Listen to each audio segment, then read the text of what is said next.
In September of 2023, I posted the first ever video reviewing the DVD box set of the late Richard Williams' masterclasses at Blue Sky Studios.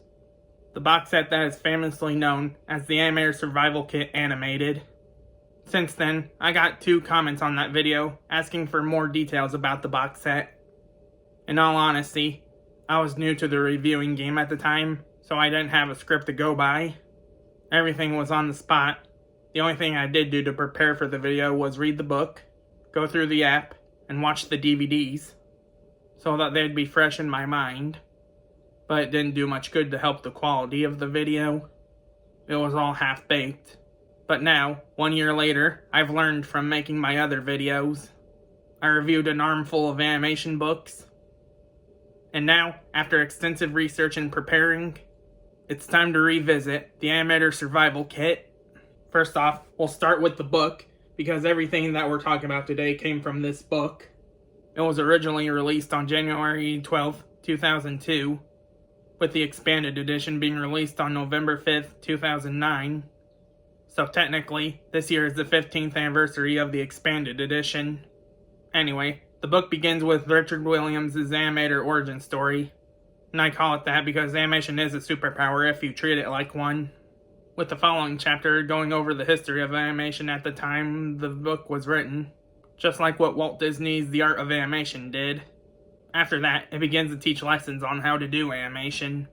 However, the very first lesson it teaches is to unplug, which means not to listen to music or anything that'll distract your focus from animating. This lesson has been debated in recent years on whether it's good advice or not. I say that if you're doing a dialogue scene, listening to music will probably make it hard to do the dialogue animation, but everyone is different. Some may work better listening to music while animating. Some might work better animating while watching TV. Heck, when you're observing life and drawing it in your sketchbook, it's impossible to unplug the world's sound. But the only way to know what works best for you is to test it out on yourself. Anyway, after we get through some of the historical parts, we begin to learn more of the technical aspects of animation. Specifically, timing and spacing, timing charts, the different approaches to animation, which is straight ahead, pose to pose, and a combination of the two, how to read an X sheet, animating on 1s or 2s, even which way to place the animation paper on an animation disc, top pegs or bottom pegs. Interesting thing about me you should know is that when I started doing animation in 2018, I started with an X sheet, because that was open to the default timeline setup. Though it was a bit difficult to decipher the X sheets and the behind the scenes stuff from the Disney movies. I eventually realized it's just an animation timeline, but vertical, used in conjunction with the timing charts on the animation drawings. It also talks about arcs, and in doing so, it brings up the time James Baxter was the directing animator for Spirit, Stallion of the Cimarron. Of course, the movie wasn't named. The book did say that the event happened recently when the book was being written, which was in the early 2000s. After you get through the technical aspects of animation, we begin to learn more of the complex stuff in animation, starting with walks. In the chapter on walks, it doesn't just give you the basics on how to do walks. It shows you how you can invent your own kinds of walks, as well as giving examples of walks used by master animators Milt Kahl and Art Babbitt. It also shows you 3 kinds of sneaks that you'll likely use in your own animated projects. Afterwards, it starts to talk about runs, jumps, and skips. Like the chapter on walks, it goes into detail on the kinds of runs that you can pull off, even if you only have 2 drawings. Then we get into a chapter on flexibility, and I don't just mean the flexibility that you'll see in rubber hose animation, no. I mean flexibility in the joints, flexibility in the face. It even demonstrates how the wobbling pencil trick can create the illusion of flexibility in a pencil. Something that dancers do all the time, create the illusion of flexibility. It also briefly talks about making clear silhouettes for clear readable poses. Then it goes on to talk about weight, where to put weight in different actions, how the body balances itself when it holds something heavy, how adding pressure to things like button presses can indicate weight, and how an object's weight can be determined by a character's actions. After talking about flexibility and weight, we go into the chapter on anticipation, one of the ingredients used to make animation easily. It shares how before you go up, you go down, before you go forward, you go backward, and how you can surprise the audience by having a different reaction to the anticipation. This then leads into the chapter on takes and accents.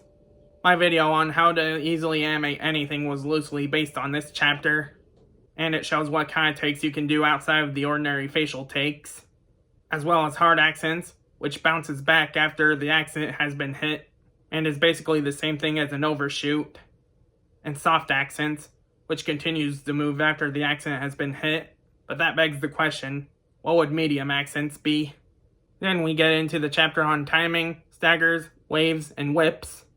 In this chapter, he teaches how we can get staggers by placing the animation drawings in different places of the dope sheet, or timeline if you're using digital animation. It also covers the side-to-side vibration staggers, which can be found in many of the early Disney shorts. It also goes over how to do wave animation, in case you need your character to bat their eyes for some reason, laugh, cry, or swing on a vine like George of the Jungle. And whip animation, which is one of the snappiest things that you can animate. It even shows how a wave animation can be applied to a laugh, as seen in Richard Williams' Christmas Carol special. The next chapter then goes into detail about animating dialogue. It shares that you don't articulate every sound while doing it. It brings back in the use of accents. It tells us that we need to focus on our body language before we get into the lip sync. And it shares that the secret to lip sync is to progress your actions, to take them somewhere. Afterwards, we get into the chapter on acting, which tells us how we can reveal a character's thinking process through a change of expression, the use of body language, and gives some tips on animating the eyes. We then get into the chapter on animal action, which primarily shows us the basic walk patterns for animals. Specifically, how a medium-sized dog walks and how a horse walks. Then we get into the chapter on directing, which summarizes what the director needs to know, such as the brief, which describes what the goals of the animation are, and hookups, which links one shot to another. It also reviews everything that we've learned from the book so far. In the original edition of the book, this would be the end, but this is the enlarged, expanded edition. It starts off by showing how many joints are in an arm, including the fingers and hand, and how Richard Williams made one of his animations better by delaying one of the hands when both the hands were twinning, and by progressing the action. As discussed on the chapter on dialogue, it shows how you can get contrast in anything you animate, how to phrase dialogue. Then it shows more information on animal action, such as animal flexibility, how a dog runs, how a horse really walks, trots, and gallops, as well as how a bird flaps its wings. Then the book wraps things up by teaching us about holds and moving holds, and answering how much realism we actually want to achieve in animation, and how to use life drawing for animation. Now, we'll take a look at the Animator Survival Kit app, which I only showed from my iPad instead of providing clear, visible footage like I did for my software reviews. In a nutshell, it's the book inside of an interactive app. It was released on April 18, 2013, one day before my 15th birthday. Due to it being an iPad OS exclusive, it's in a 4:3 aspect ratio, except for 9 videos of Richard Williams, which were shot on a 16:9 ratio. It has 106 animated examples, which you can conveniently go frame by frame on with a little slider.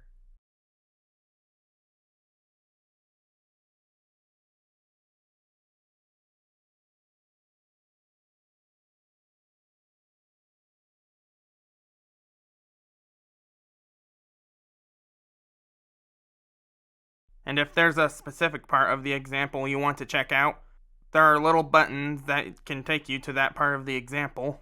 So, adding up all the individual buttons in certain examples, I can conclude that there's 136 total examples in the app.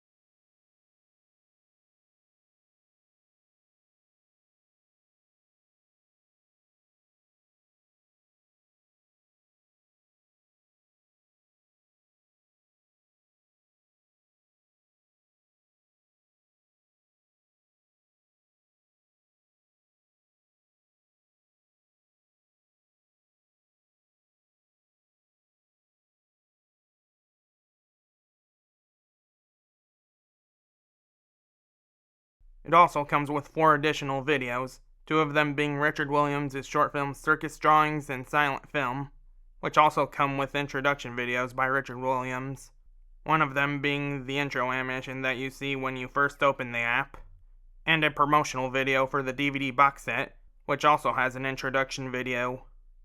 There's also a credits section in the extras as well. Now, before we get into the biggest part of the review, I'd like to bring up a few things related to the Animator Survival Kit that I skipped entirely in the original review. Firstly, the Animator Survival Kit on Apple Books. It was released on January 22nd, 2015, about 10 days after the book's 13th anniversary, and almost 5 years after Apple Books debuted, and just under 2 years after the app was released.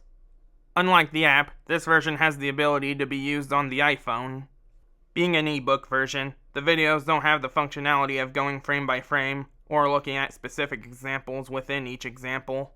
Also, you'd think this version would be able to highlight notes for later reference, but I tried to do it, and it doesn't work, even on normal text.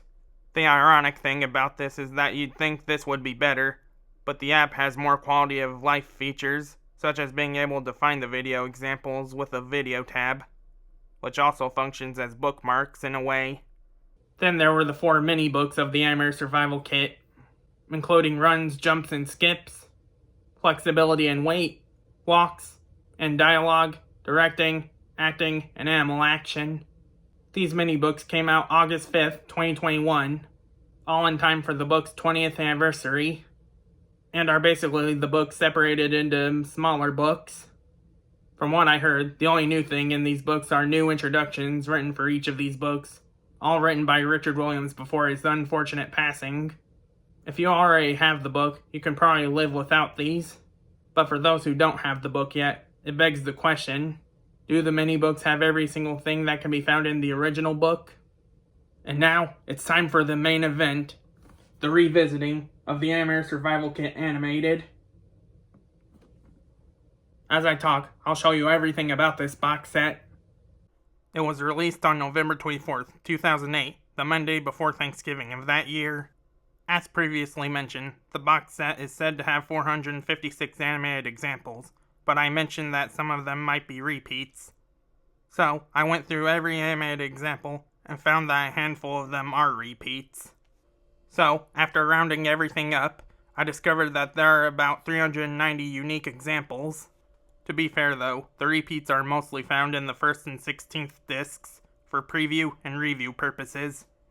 The strange thing is, the promotional video for the box set within the app said that it came with more than 350 animated examples, so at least they were honest in that promo.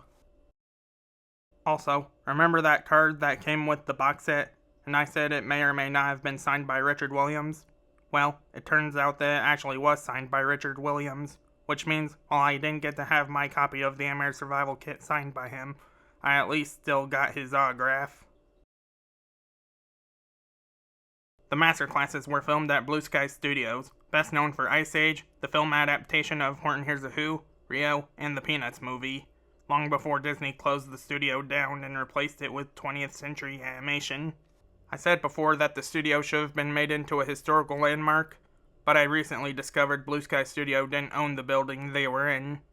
They were one of the many tenants in Greenwich American Center in Greenwich, Connecticut. To that, I say the place should have a display to show that Richard Williams taught his masterclasses in that building, as sort of a badge of honor, which is one reason 20th Century Animation should have taken the Blue Sky Studio name as a badge of honor. Also, according to the credits, which are 53 seconds long in each masterclass, Aardman Animation, the studio behind Shaun the Sheep and Wallace and Gromit, edited the masterclasses. Also, contrary to the release date of the box set, everything was filmed in the summer of 1998, as revealed in Disc 5 in one of those blink and you miss it moments. Anyway, each disc opens up with an animated version of the logo, with all the characters from the book's cover walking into the shot in their own way, the same exact one you can find in the app. Afterwards, it goes into the menu, which looks like this. The lesson selection takes you to the masterclass. The chapter selection shows you different parts of the masterclass that you can skip to. The animated examples selection lets you check out the animated examples that are found in the masterclass. The instructions selection tells you how to use the DVDs efficiently, and the logo selection replays the animated logo from the beginning, which is 2 minutes and 10 seconds long. The aspect ratio of the DVDs is all 4:3, which was a standard for TV shows at the time before 16:9 became the norm.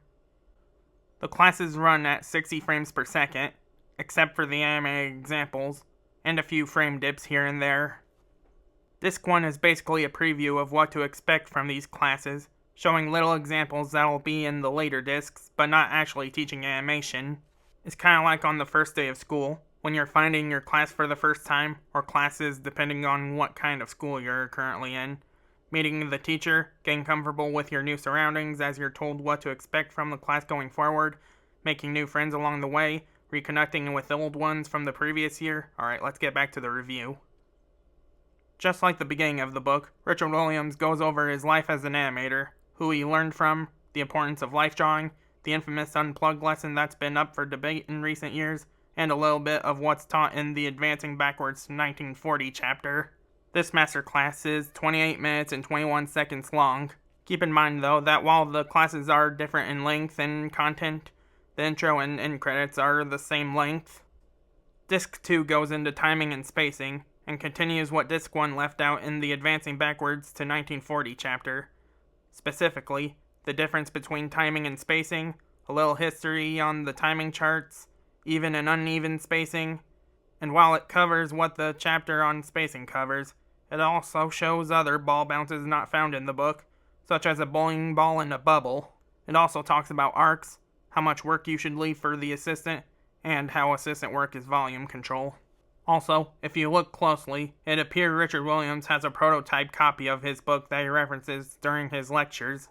I call it a prototype copy because what I could see from one of the pages of it didn't match up with the version of the same page in the final book.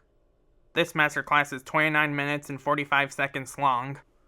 Disc 3 goes into the working methods of animation, again continuing on the chapter of Advancing Backwards to 1940 started in Disc 1.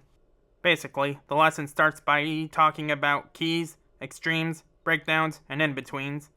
Then it talks about the 3 working methods of animation, straight ahead, pose to pose, and a combination of both, going over the pros and cons of each. This masterclass is 30 minutes and 28 seconds long. Disc 4 finishes what's left from the Advancing Backwards to 1940 chapter by talking more about timing and spacing.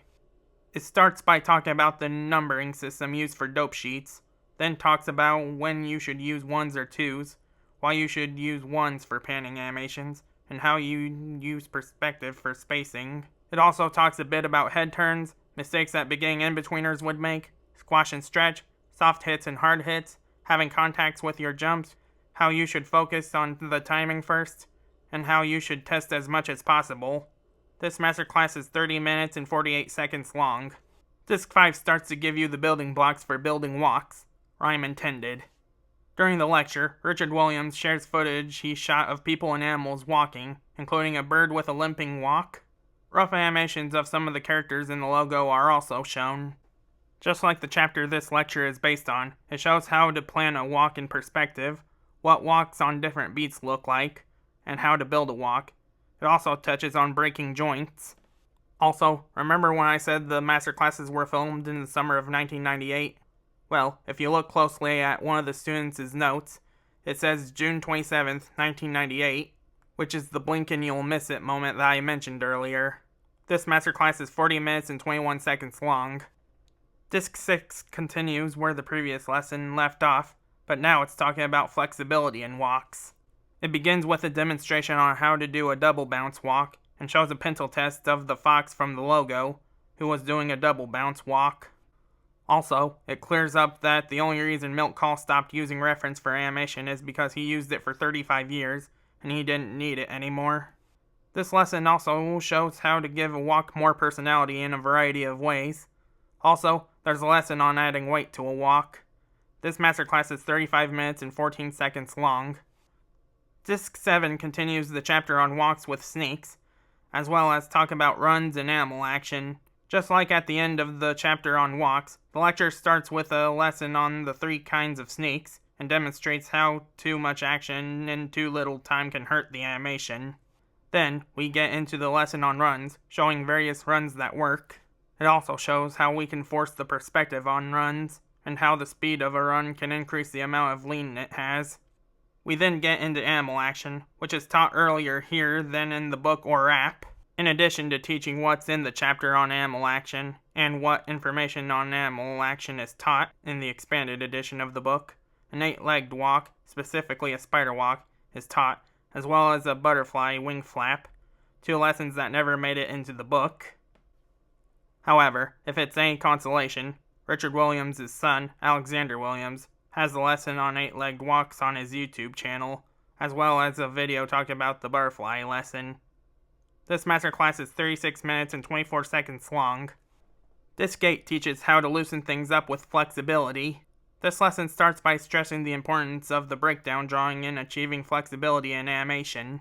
It also talks about the breakdown favoring drawings, and how animators went from doing rubber hose animation to using successive breaking of the joints to achieve fluidity and flexibility in animation, as well as showing how many joints are in an arm.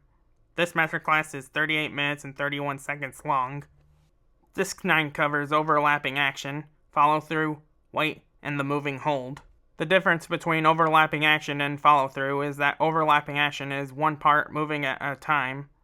Not everything happens at once. People unfold, one thing following another, while follow-through, also known as drag, is what happens as a result of the main action. In this sense, overlapping action is a pose-to-pose thing, and follow-through is a straight-ahead thing, with some exceptions, such as a dog's jowls being able to be pose-to-posed, if you know how to drag the jowls.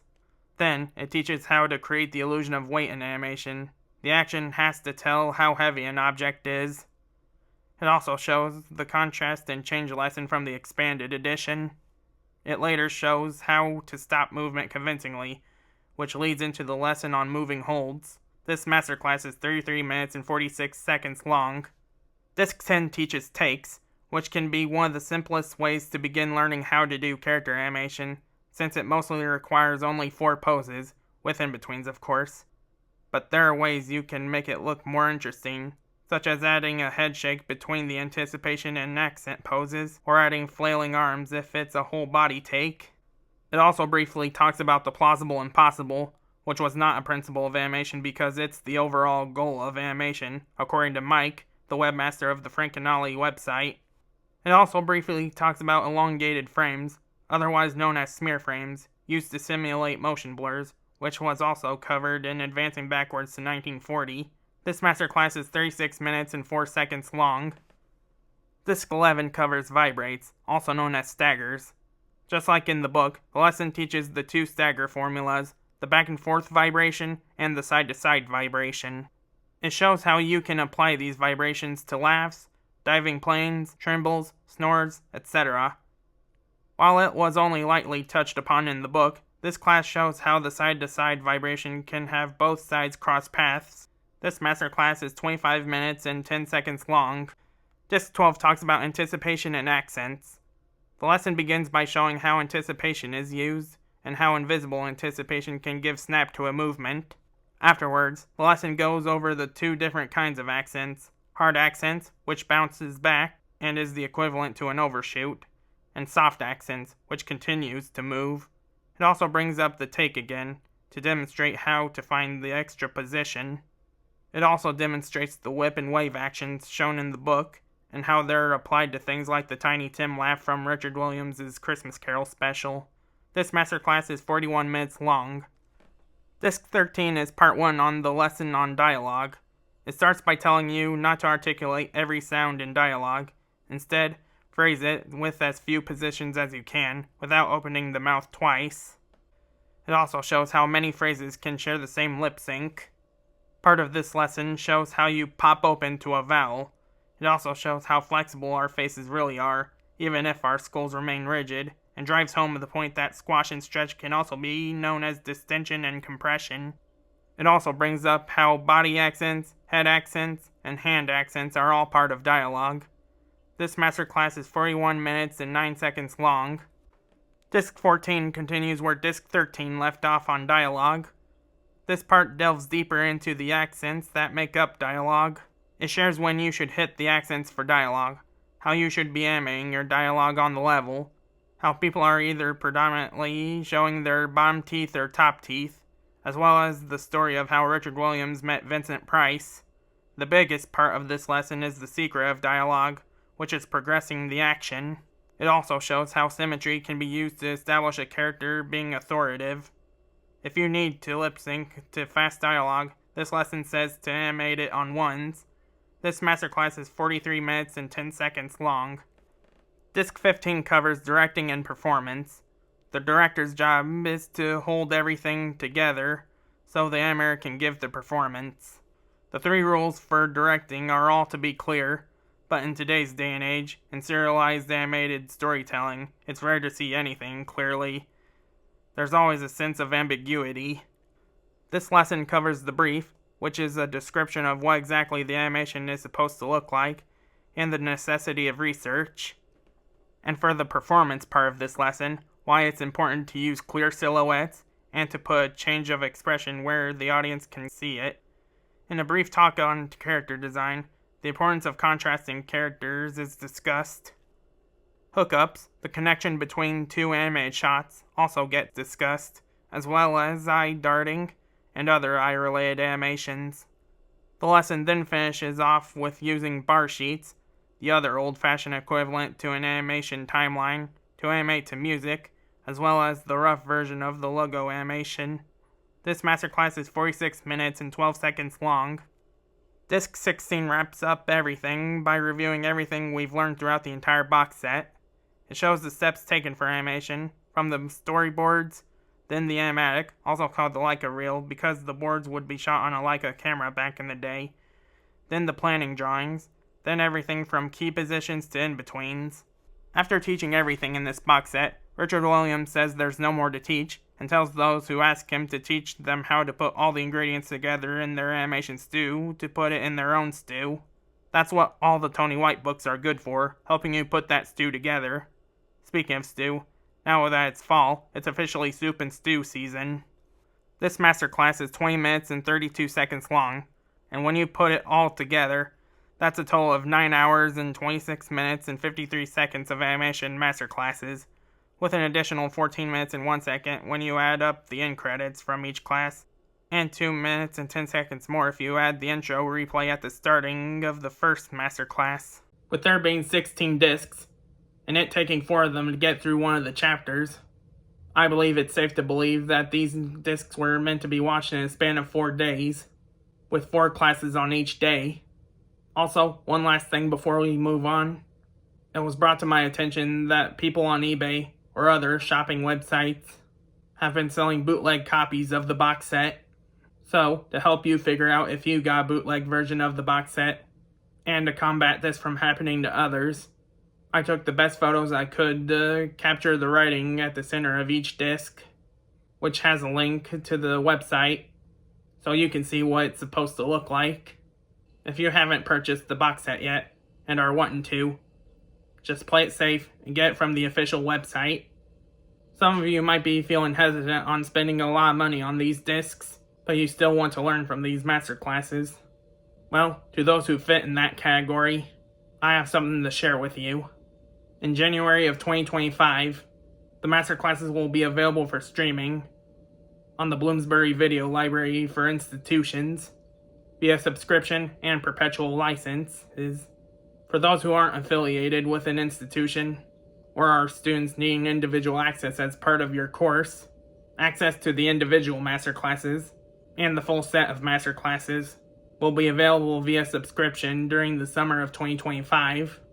This will also include all of the animated examples shown in the box set. I'm not sure if this will have frame-by-frame playback like the DVD versions, though it would be nice if all streaming services had frame-by-frame playback, so animators can use it to satisfy their curiosity when checking out movements from anything that they're watching. If you happen to be going to college for animation, I suggest you tell your animation professor about this in case they don't have the DVDs yet. Anyway, with so many ways to experience the Animator survival kit now, whether it be through the book, the app, or the masterclasses. The legacy Richard Williams left will always remain important to the world of animation. We may have lost him 5 years ago, but he'll continue to live on through his teachings, his works, and the students he personally taught during his life, including Eric Goldberg, James Baxter, and Tony White. Many may still watch Who Framed Roger Rabbit as one of the biggest live-action animation hybrid movies, but I'll always watch it as the coup de grace of Richard Williams, the magnum opus of his own learnings, the film that forever made us know him as one of the greatest animators to ever grace this world. Anyway, thank you all for watching my video. Have a nice day, and I'll see you next time.